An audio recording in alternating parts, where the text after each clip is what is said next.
Good morning. Good morning, everyone. Thank you so much for joining us for this next session about how to start a successful publication on Medium. My name is Ariel Meadow Stallings. I am Medium's Director of Publisher Growth, and I'm going to be talking today with three folks who run successful publications on Medium about how they did it and how you can hopefully do it too. So I'm going to start by introducing our folks. We've got Thomas Smith from Hello. The Generator. Hey, Tom, how you doing this morning? Good. Great to be here. Awesome. Thanks so much for joining us. Next up, I've got Deb Harman. Good morning, Deb. Hey, good morning, Ariel and Tom. Good to see you both. Thanks so much for joining us today. Yeah. And finally, I've got Robert Roy Britt. Hey, Rob. Good morning. Good morning. So, running a publication is such a different experience than being just a writer. And as someone myself who comes from 15 years of running publications online, I think it's really interesting to get into the motivations. Why did you want to start a publication? What motivates you as a publisher? So let's start with Rob. Do you want to share with us, what are your motivations here? Sure. Well, after a long career of writing and editing, I really missed the editing part. And I'm at a stage in my career now where I have an opportunity to kind of give back. So I didn't start the publication to make a pile of money. It's a topic I'm very interested in, that I've written about a lot, and I've edited a lot of people who write about these things. So I wanted to help other writers hone their craft, and people who need an editor or a mentor. That's my primary motivation. I love that. Deb, would you like to share, what are your motivations behind starting your publications? Absolutely. I was a publisher in Cambodia for many years, and I absolutely loved working in the publishing world because it's pretty complicated, as you all know.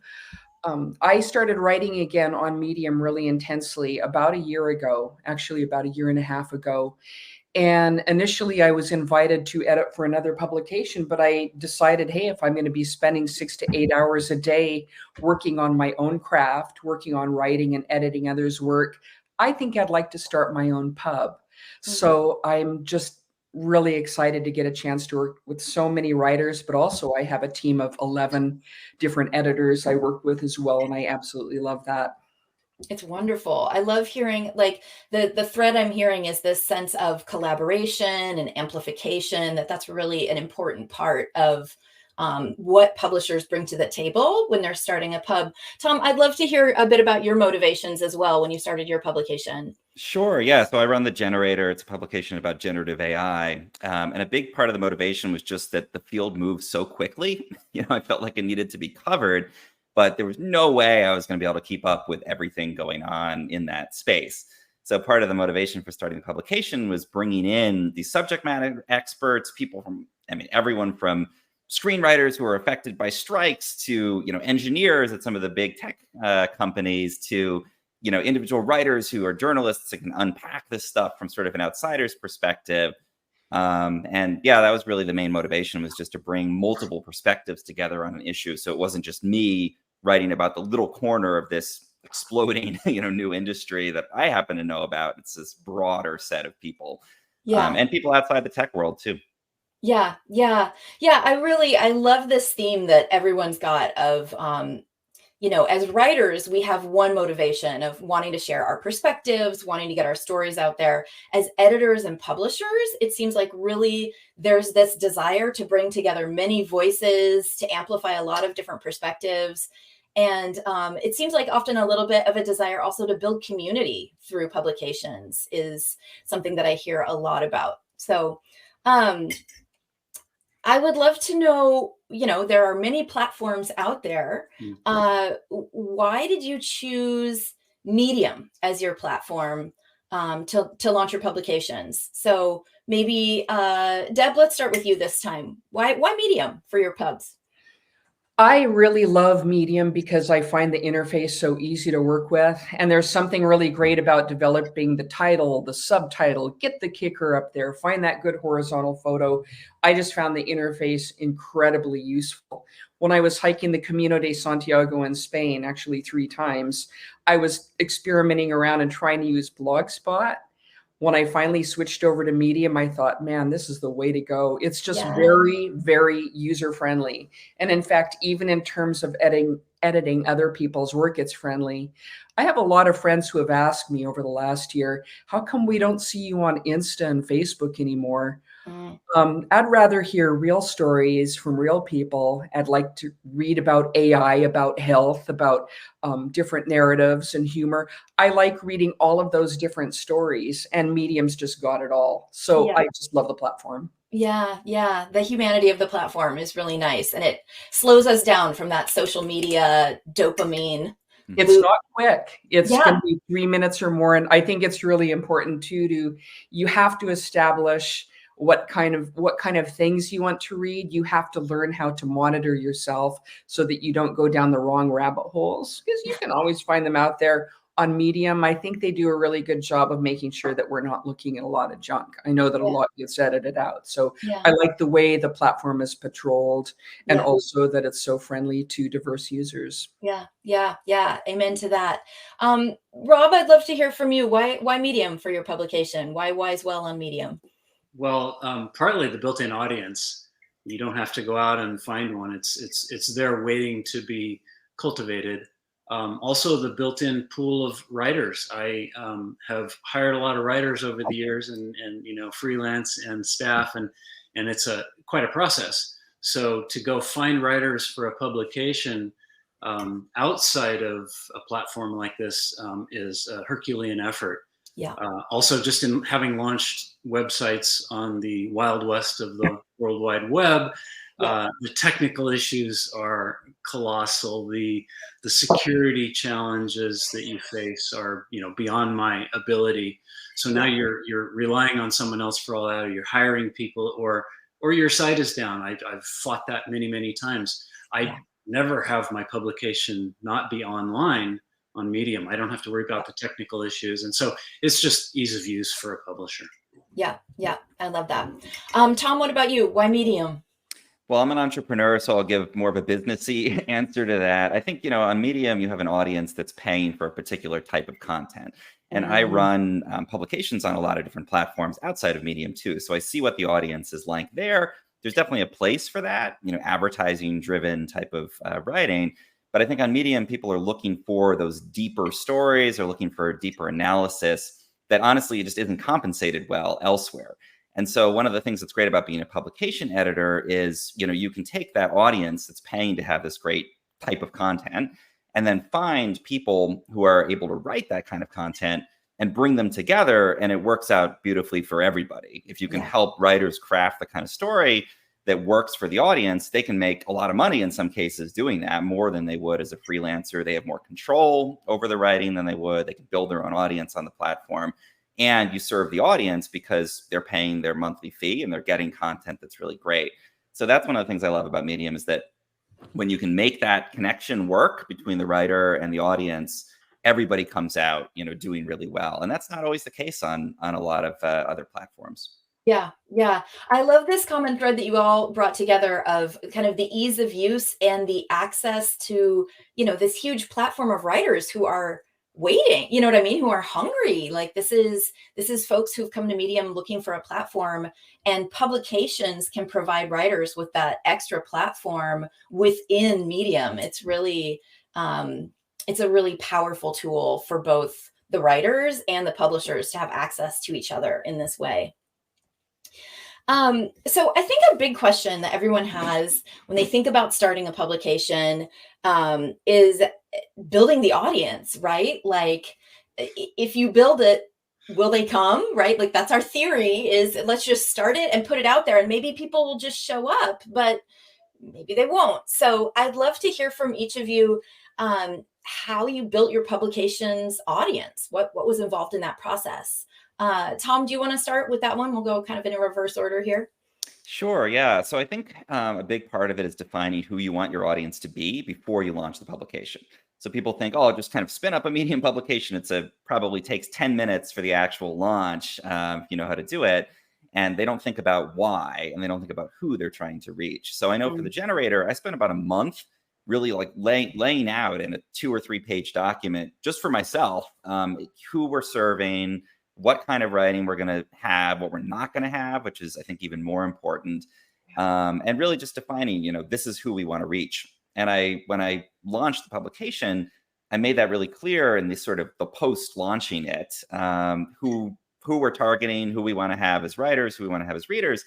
And I think that helps a lot, because it sort of structures the writing you're accepting and the voice that you're using and all of that towards the audience you want to reach. And when you do that, I think you find the right people organically. I think the problem is often if you come into it with no idea who you're trying to reach, and your audience senses that and knows that you have no idea who you're trying to reach, and you're not speaking to them in the way they want to be spoken to, and so they're not interested in it. And so I think that's been the big piece, is just the planning and clearly defining who we want to reach and why from the beginning, and then it grows organically from there. Yeah, and I really appreciate your emphasis there on both who you want to reach and what you're doing and what you're not doing, right? Like understanding, having clear guidelines and boundaries and kind of guardrails on like, this is what it is and this is what it absolutely is not. I think that level of focus is really important.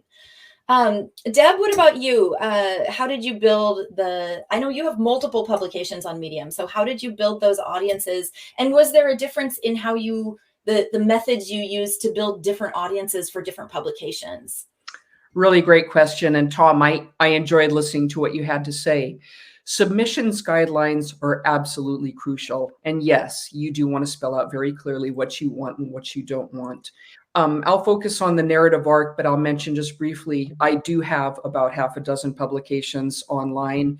I started with my flagship, which was the narrative arc. I wanted personal essays, and I actually wanted memoirs as well, because those are my personal niches. When I came on platform, I had written and published at least 200 memoirs and personal essays before I started my pub, The Narrative Arc. So I already had a built-in audience.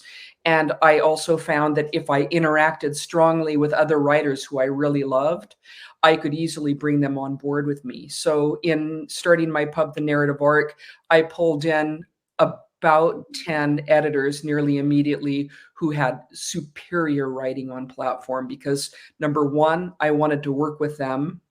And number two, I wanted their writing to be featured in my pub. I didn't want to just be nice and publish anybody. I think that one of the hardest parts of being a publisher on Medium is actually having to learn the art of a courteous no. That's it right there. Some pieces you absolutely have to turn away. What I've done as an editor is I've found ways to let people know why it's a courteous no and what we can look for the next time. But also, as some of my fellow memoirists and personal essayists say, and some of my publisher friends, it's okay to keep the gate. You don't allow every writer into your publication. You have to, as they say, choose wisely. Yeah. So anyway, I would say that I have developed a few pubs specifically to give a place to essays that I didn't necessarily want to include in the narrative arc, but I thought were important. For example, I have the Wind Phone, which is a grief and a loss pub. And one of the things that I found is that with most writers, they needed to tell that grief story. And because life gets lifey, people need to talk about it when they have a loss. The Wind Phone is done very well. In for a Penny, an intelligent listicle pub. Walking Camino, a pub for people who do distance walking. Seen on Screen, film and movies, and also Beyond the Scoreboard, which is a new sports pub run by Mike Butler. I'm a much smaller pub group, I think, probably than Tom and Rob, but at the Narrative Arc, our flagship, I feel like things are just really doing well. Thank you. Nice. So I'd love to hear from you, Rob. How did you build the audience for your publication? What did that process look like for you? Because I know that you are maybe the newest publication of the three of you, right? Yeah, building rather than built would be the key word there. Yeah, I'd like to echo the things that Thomas said, I won't repeat them, but having a mission statement and a tagline and a multi-page document outlining, what I was going to do and what I was not going to do was hugely important. But beyond what the two of them have said, for me, it comes down to stories. We're telling stories, and your stories are the primary way in which you reach the audience. You can't go out there and grab them by the collar and yank them in and force them to read things. You have to put out good headlines with good stories behind them, that are memorable, that change people's lives, that give people information or entertain them in a way that makes them want to come back to your publication or back to that author. I think about building the author's career, the writer's career of the writers within my publication, more than I think about building the publication itself. I think that will just happen organically, or it won't, all based on the quality of the writers and the quality of the stories. Yeah. I really love this through line of amplification and mentorship, and the ways in which, yes, it's a publication, yes, we've got our mission documents and our editorial guidelines, but I don't think any of us get into this line of work without having this motivation to support writers, to amplify writers. And yes, publishers are building their own publication, but really you can't do that without really loving working with writers and elevating their voices. So I love this through line. I want to take a minute to answer a question that came in from an attendee here. A question from Daniel Highland. What are the pros and cons of having a Medium publication with only your own writing posted? And he says, I think this is called a showcase publication. So I'm actually really curious about this because all of you are running publications with multiple authors. And I have seen in my time on Medium these showcase publications. So I'd love to know, I think, Rob, do you have experience with doing that? Yeah, I did that early on 4 years ago when I started writing on Medium. After I got going, I started a publication for my own stuff. And the the pros are you get to kind of brand yourself in a way that you don't with your own name. So you can say, this is what I'm about, this is what I write about. But the flip side of that is you can't possibly create enough material to supply a publication that deserves to stand alone and is going to attract an audience by itself. I shouldn't say you can't. I should say it's very difficult, and anybody writing that amount of content that would support a publication might not be doing their best work. Yeah. And then you've lost the branding, a little bit of your own name. So now you're splitting your branding into two things. How does one person possibly support that? I gave up on the idea after a few months, realizing that it just wasn't going to go anywhere that would be beneficial to me or to the readers. Yeah. It's interesting for me because I see my personal page on Medium. That is my publication, right? Correct. That's my publication. So I understand for writers who might do, I like writing about travel, and then I like writing about, grief writing, and those are very different things. They might want to create.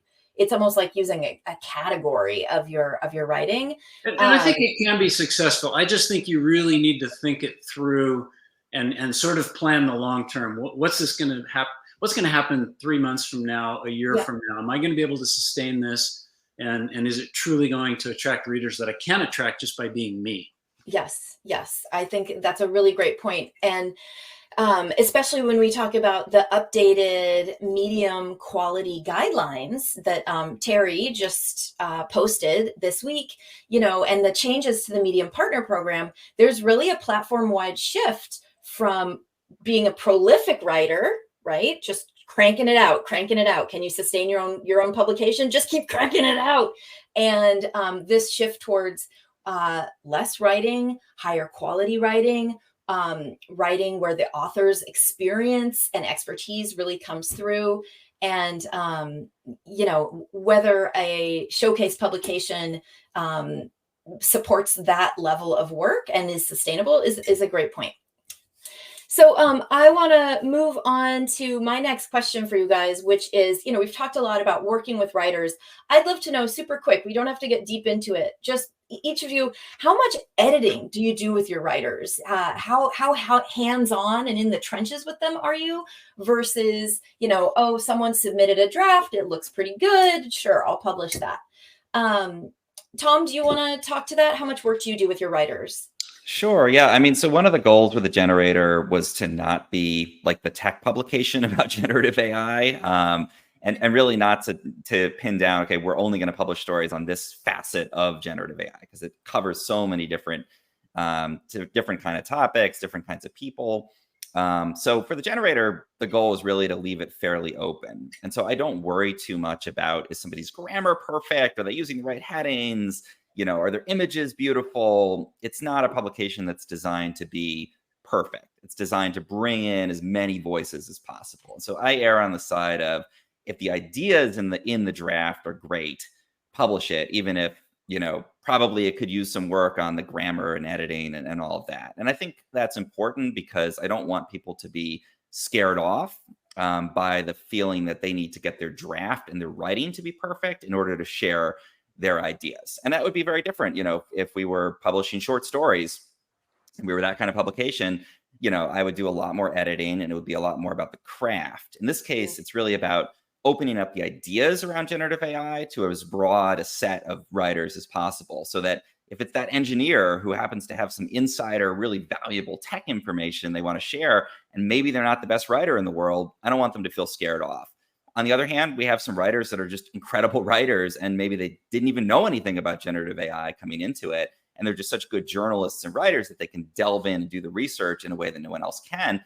Their drafts might come in and be beautiful. Maybe they don't have as much experience and background, but they're incredible researchers, incredible writers. And so we really want to have both perspectives. And so, to answer the core question there, I don't worry as much for this publication about technical perfection from the writing standpoint. It's more about how many different voices can we bring in. Got it. So you're more on the hands-off side of editing with your writers. Rob, how do you compare? How in there are you with your writers? You knew the answer to this one. Thomas and I are taking entirely different approaches. Neither is better than the other, but because Wise and Well is a health and wellness publication, we're dealing with topics that people are going to glean important information about their health and their well-being, and can make decisions that can affect life and health and death. So I edit heavily. I try to bring in writers who have topical expertise. I've got a lot of doctors and psychologists and fitness experts and dietitians and so forth, but also journalists, people who have the raw skills to really contribute meaningfully, but might need a little bit of help with the writing and the technical aspects and the grammar, punctuation, and spelling, and so forth. So I spend anywhere from 15 minutes to an hour on each story. We work with pitches first, so I know what's coming, and I can advise the writer on how to frame the story or whether or not it's really on track. We edit in Google Docs, which is a superior editing tool for collaboration. So we can do back and forth and communicate why a change was made. My writers they tell me they're growing because of this approach. So I'm really pleased on behalf of the reader that we're putting information out there that probably either wouldn't have seen the light of day or wouldn't have got such widespread distribution, because it just didn't quite measure up to the level of quality that one needs in a health story. Yeah. I love this contrast of, you can run a successful publication being relatively hands-off, building community, building a large platform of disparate and diverse voices, or you can run a publication with really hands-on revisions, editing, writers being mentored. Both ends of this spectrum are totally valid in terms of how you're running the pub. Deb, do you want to chime in real quick on how much editing you do with your writers? I will. I probably tend to, I'm more like Rob. I have to say it's really interesting to hear how people who are in different genres are editing differently, and you can see why Tom and Rob would be so different, Yep. with Tom getting the technical ideas out. We have some very specific editor guidelines that I've posted in our Slack channel. We're looking for a strong title, a strong horizontal image. All photos must be cited. And we do just a bit of developmental editing as well as line editing. We also have to be really careful with the stories that we edit, closely, I would say, to make sure that we're not offending anybody on platform, because we are writing personal stories. So we're careful with that. We have, with our 11 editors, in addition to me, come together and collaborated so that people can see exactly what I'm looking for with editing. With our writers who are British, we absolutely allow British English, very important. With our writers from different countries, we're careful not to step on their conventions and phrases. We really want to allow writers their own voices, but we're also very much looking for a narrative arc in our personal essay and memoir pubs. So yes, we do edit closely. Got it. Got it. I love this. Thanks so much to everyone for having this vast array of levels of involvement editorially is really great. My next question is actually sort of a mix of a question that came in from a session attendee, but then also a question I have. So Barbara asks you guys, do you search Medium for published essays, or is it better to submit to your publications directly? And this gets to the next question I was going to ask, which is, what's your submission flow like, right? Like, how do you go seek submissions? Do you just deal with the submissions that come in? I'd love to hear. I know this is kind of like a down in the nitty gritty processes part. But if you have a brief answer for like, what is your submission flow look like? Do you look for essays on the platform? Do you accept only what comes in? Do you recruit people? I'd love to hear more. Let's start with Rob. Yeah, I don't spend much time seeking articles out there. I look for writers. I'm more interested in a writer who's going to contribute regularly and has more than a one-hit wonder. And I will sometimes reach out to writers. When we have a call for writers, which has our submission guidelines. And so when somebody wants to submit or ask to write for the site, I'm hoping that they have read that and taken the time to find out what my publication is looking for. I would advise any writer to do that before they haul off and email an editor. When I get submissions or queries from writers who have read that but clearly couldn't follow the instructions, that's a big red flag for me. Yeah. So for me, it's a mix, but I'm looking for writers, not stories first, and then let's talk about what you can write. Yep. Yep. I love that. I love that. Tom, do you want to answer this one? Do you go look for stories? Do you wait for stories to come to you? What's your submission flow like? Sure. Yeah. So when I first started the publication, I started with my own writing. I think that's really important. You don't want a blank page when people come. You want to have something that not only gives readers something to look at, but also sets the tone for what kind of writing you want from writers. So I found about 20 pieces, and I wrote about 5 new pieces before I launched. 20 pieces I had written previously about generative AI, and pulled all of those into the generator. So on day one, we had almost like an example of what I was looking for from my own writing. So that sort of ties into the original, one of the earlier questions about showcase pubs. It sort of was at the beginning.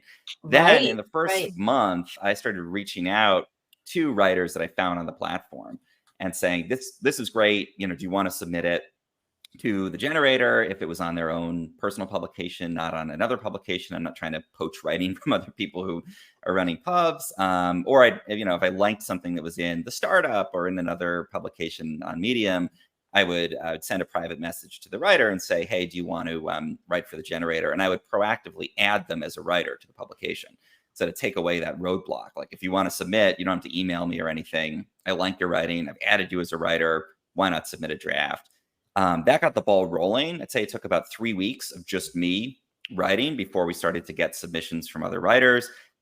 We had some really awesome superstars in the beginning. I think I saw Paul Del Signor is here. He's one of our best writers, I'd say, on the pub. People started to see the success of those writers. They started to submit their own work, and it just sort of got the ball rolling. At this point, the flow is people email me. I encourage them to reach out. It's Tom at Gado Images, Gado images.com.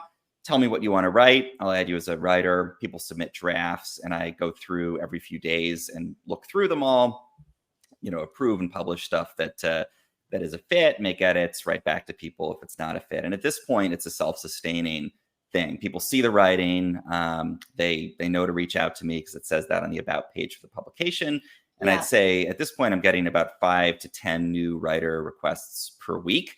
So it's actually hard to even keep up with the flow of new writers who want to write for the pub. Yeah. Yeah. So I really appreciate this perspective of starting the publication with your own stuff, then reaching out to people, but not poaching, right? That's an important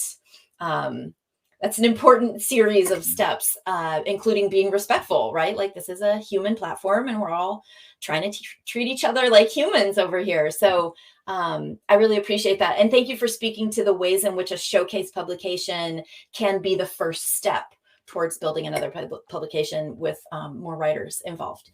Deb, do you want to answer that one? Like, what's your submission flow like?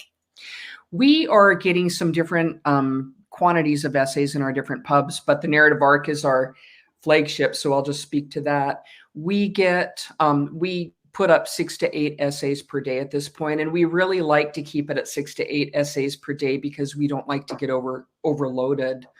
I would say that in terms of recruiting writers, they mostly come to us, but I have noticed that when there are new writers on platform, and I'm talking about people with 25 followers, 50 followers, 75. If I see someone whose writing is really remarkable, but they're not quite there yet with formatting, I'll do a private message. And then sometimes I'll comment on the piece, click the asterisk, I wrote you a note.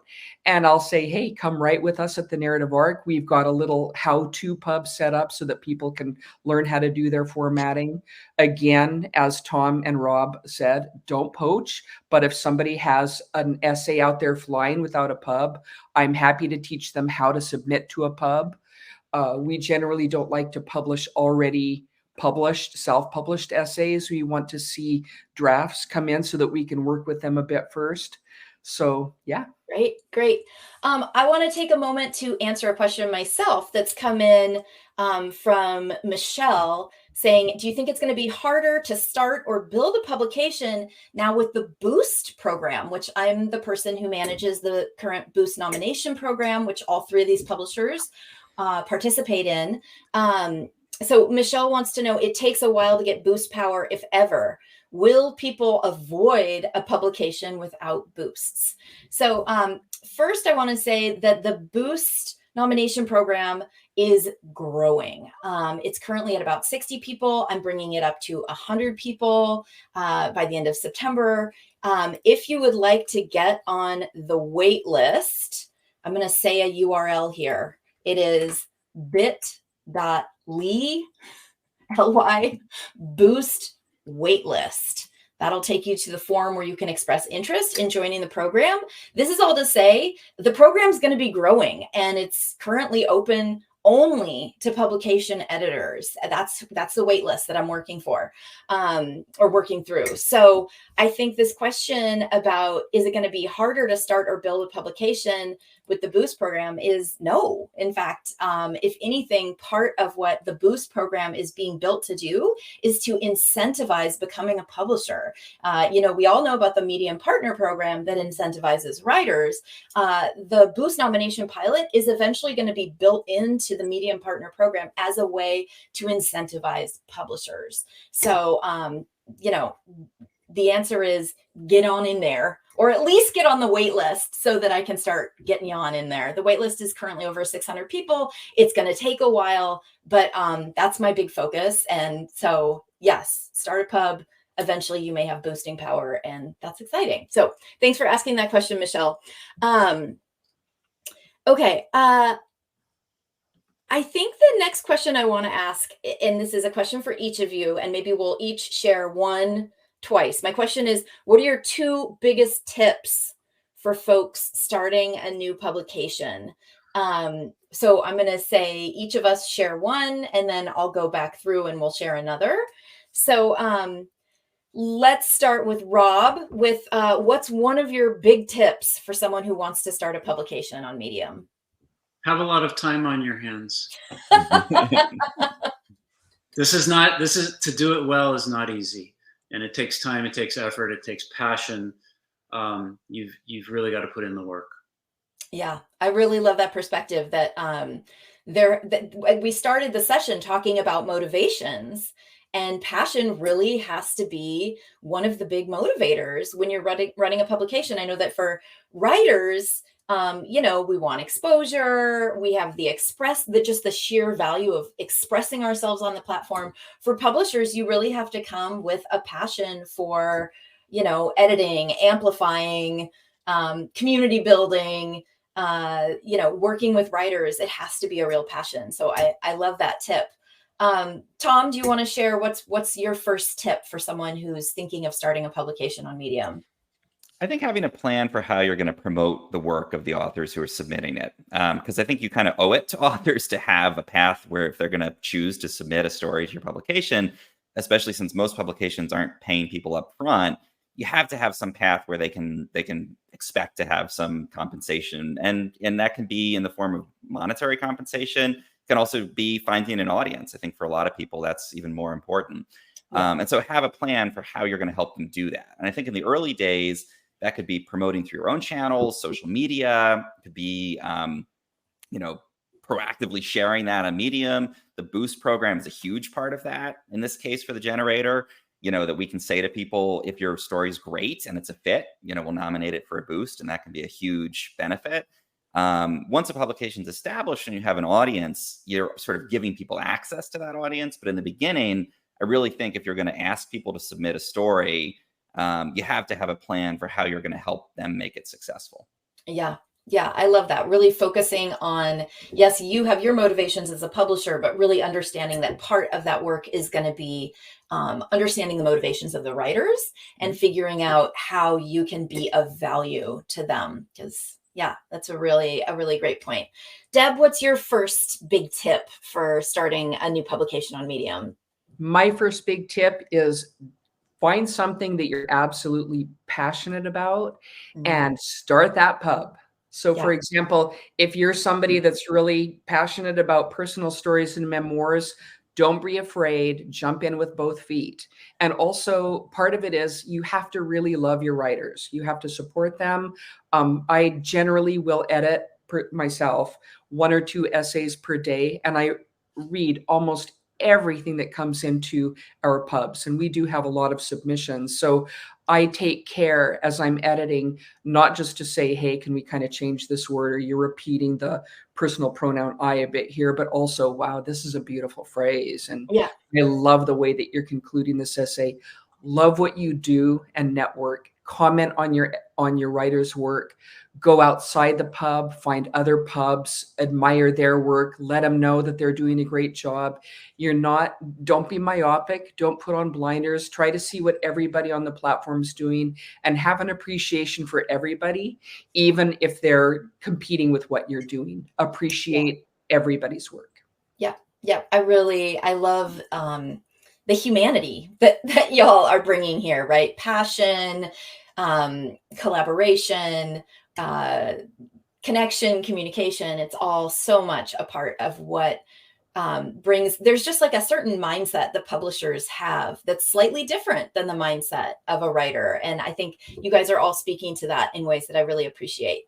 And I think this actually ties a little bit to what you just said, Deb. There's a question that came in from Sam saying, do you think it's better to have a strictly niched publication? And I'm a little biased, but I'm going to say, yeah, it is. It is, because that's how you bring that passion. There's a publication on Medium that we passed around among the staff a couple months ago that is a publication dedicated just to saunas. That's all it's about, is saunas. Just saunas. And I don't know anything about saunas, but this publication I now know a lot about saunas because it had humor writing, it had how-tos, it had technical stuff. So, I'm a little biased, but I think those deeply niche-y publications that's where you bring the passion. If you have a deep niche that you're super into, it's great. Okay, so I know we did one round of your biggest tips for folks starting a new pub, but I'd love to do a second round of what's your second biggest tip for someone who might be about to start a publication on Medium. Rob, let's start with you for round 2 here. So entrepreneurs often follow a phrase called follow the money. They get into a business thinking they're going to do one thing. They find out that the market wants something slightly different. They have that ability. They go there. In a Medium publication, I've learned that it's important to follow the readers and follow the writers. Yes. To not get too hung up on what you think people want and who you think is going to write for you, but to pay attention to what readers are asking for and rewarding and looking for and reading about.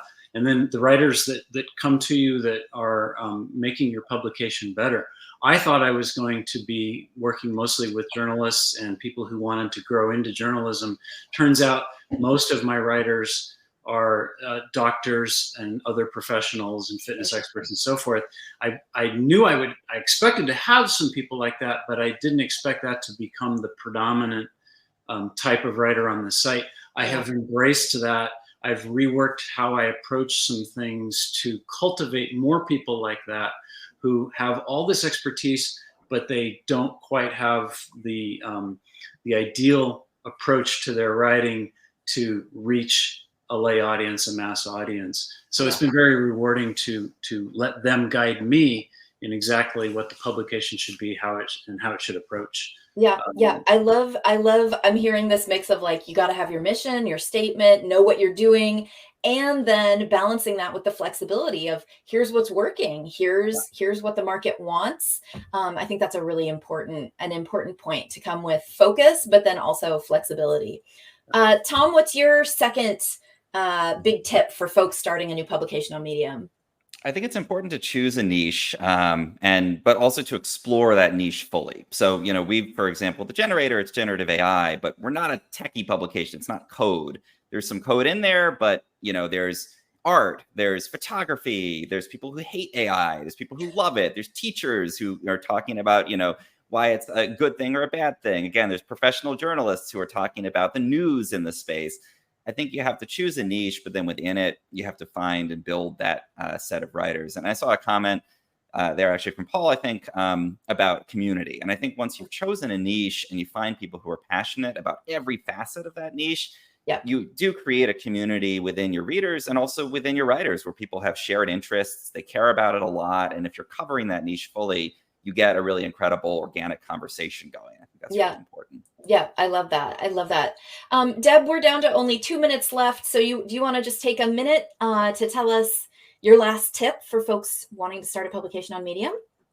I'd just say bring your best people skills, because you'll find that if you have an editorial team that you're working with, they are going to be different than you are. You are going to have to talk about your different values. You're going to have to talk about how you work together. You're going to be doing some storming and forming before you're norming. So you have to learn how to work well, not just with the writers, but also with your editorial team. And the more people that you can pull in to your pubs, the better. So bring your people skills, and also learn how to work with Canva, because you're also going to need to do quite a bit of formatting and technical work. Right. I'd like to say it's been a pleasure to talk with you three this morning. And I just wanted to say thank you, Ariel, for bringing this. Yeah, Deb, thank you so much. It's really, I think the big takeaways I'm getting from this session is just how running a publication is this mix of emotional intelligence, topic knowledge, the ability to collaborate and build community, the ability to really like dig into your niche and use a publication as a way to express your passion while also lifting up the voices of others. It's such a powerful opportunity. And as I said earlier, talking about the Boost nomination pilot, Medium's focus on publications and publication editors is something that is definitely growing. Granted, I'm biased because I run the program, but there's a reason my job exists, and there's a reason this program exists, because Medium as a platform is really moving towards, publishers are amplifying the voice of writers, but on the platform, we want to amplify the publishers. So I really appreciate all three of you taking the time today to answer my questions and share your stories. For those of you in the chat who left Q&A questions, once the session's over and I'm not actively moderating panelists, I'll be spending some time going through and answering all those questions in the Q&A just via chat. So thanks all of you so much for joining me this morning, and all of you who came to watch the session. I hope that you all start amazing publications and that I can see your work on the platform soon. Thanks, Ariel. Thanks, everybody. Great time. Right.